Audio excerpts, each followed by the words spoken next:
Hello class 11th students, linear inequalities के first exercise के 21st question को हम लोग आज की वीडियो में सॉल्व करेंगे। क्वेश्चन है Ravi obtained 70 and 75 marks in first 2 unit test. पहले टेस्ट में 70 मार्क्स पाता है, सेकंड यूनिट टेस्ट में वो 75 मार्क्स पाता है। कह रहा है find the minimum marks he should get in the third test to have average of at least 60 marks. कह रहा है कितना नंबर पाए, कितना मिनिमम नंबर पाए कि उसको तीसरे टेस्ट में कम से कम उसका एवरेज 60 हो जाए, एटलीस्ट 60 हो जाए उसका। ठीक है, समझिएगा। एवरेज क्या होना चाहिए? एटलीस्ट 60 होना चाहिए। एवरेज क्या होना चाहिए? एटलीस्ट 60 मतलब 60 हो सकता है या 60 से ज़्यादा रहे। ठीक है, एटलीस्ट का मतलब पहले समझिए। हमें क्या करना है? एवरेज को 60 से ज़्यादा बनाना है। एटलीस्ट 60 मतलब क्या?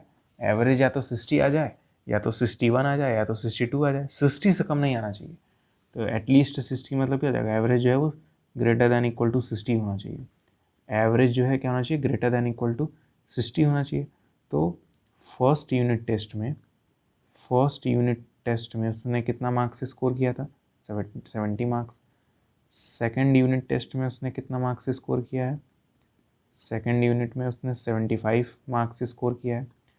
थर्ड यूनिट टेस्ट में मान लेते हैं उसको x मार्क्स स्कोर करने हैं। पहले ये बताइए, ये 3 लाइन कैसे मैंने लिखी है वो समझ में आ रहा है? फर्स्ट यूनिट टेस्ट का मार्क्स दिया था, सेकंड यूनिट टेस्ट का मार्क्स दिया था, तीसरे वाले का पता करना था तीसरे टेस्ट में कितना पाया। तो मैंने मान लिया तीसरे टेस्ट में मान लेते हैं वो x नंबर पा रहा है। क्वेश्चन बोला था ना कि जो एवरेज है वो कम से कम 60 होना चाहिए। कम से कम 60 मतलब 60 से ज़्यादा हो सकता है। तो एवरेज जो है वो 60 से बड़ा होना चाहिए या उसके इक्वल होना चाहिए। बस आपको फोकस पता है कहाँ करना है कि ये इनइक्वालिटी बनी कैसे है। आपको फोकस कहाँ करना है? ये इनइक्वालिटी बनी कैसे है। अब एवरेज निकालेंगे साइड में। मैं एवरेज साइड में निकाल रहा हूँ। एवरेज कैसे निकालते हैं? सारे नंबर का सम 70 + 75 + x, फिर किससे डिवाइड करते हैं? 3 से डिवाइड करते हैं।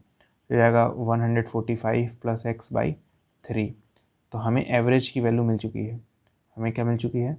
एवरेज की वैल्यू मिल चुकी है 145 + x/3। तो इस एवरेज की जगह 145 + x/3 लिख सकते हैं। इस एवरेज की जगह 145 + 3 + x/3 greater than equal to 60 हो जाएगा। मैंने क्या किया? इस एवरेज की वैल्यू ये जो मैंने निकाली है उसको यहाँ पे पुट कर दिया। अब आप जानते हैं ये जो 3 डिवाइड में इधर जाएगा तो मल्टीप्लाई में हो जाएगा। तो ये जाएगा 145 + x greater than equal to 180। ठीक है, अरे भाई ये जो x है वो 60 मल्टीप्लाई होगा तो 180 हो जाएगा। अब आप जानते हैं ये 145 उधर जाएगा तो x greater than equal to क्या जाएगा? 180 माइनस 145। अब माइनस करेंगे तो x greater than equal to क्या जाएगा? 35 आ जाएगा। अब बताइए x मतलब क्या? तीसरे यूनिट टेस्ट में कितना मार्क्स पाए कि उसका एवरेज कम से कम 60 हो जाए। मिनिमम मार्क्स बताएं करना है। तो मार्क्स या तो मैं 35 पाए या 36 पाए। ठीक है, अब यहाँ से x की वैल्यू क्या होगी? 35 होगी, या तो 36 होगी, या तो 37 होगी, एंड सो ऑन। तो मिनिमम मार्क्स क्या हो जाएगा? मिनिमम मार्क्स सबसे कम नंबर क्या हो जाएगा? मिनिमम मार्क्स हो जाएगा सबसे छोटा नंबर यानी 35। तो आंसर हमारा क्या होगा? आंसर हमारा होगा 35। उम्मीद करता हूँ आपको समझ में आया होगा। बेसिक आपको ध्यान यहाँ पे देना है कि ये इक्वेशन बना कैसे है। ये इनइक्वालिटी अगर आपको बनाना आ गया फिर कुछ भी नहीं है बड़ा प्रॉब्लम, यकीन मानिए। ठीक है, और अगर आपको ये क्वेश्चन समझ में आया है तो वीडियो को अच्छे से लाइक करिएगा। ठीक है, और उन दोस्तों को भी शेयर करिएगा इस वीडियो को जिनको इस क्वेश्चन को सॉल्व करने में प्रॉब्लम होती है। ठीक है, मिलते हैं अगली वीडियो में, तब तक के लिए गुड बाय।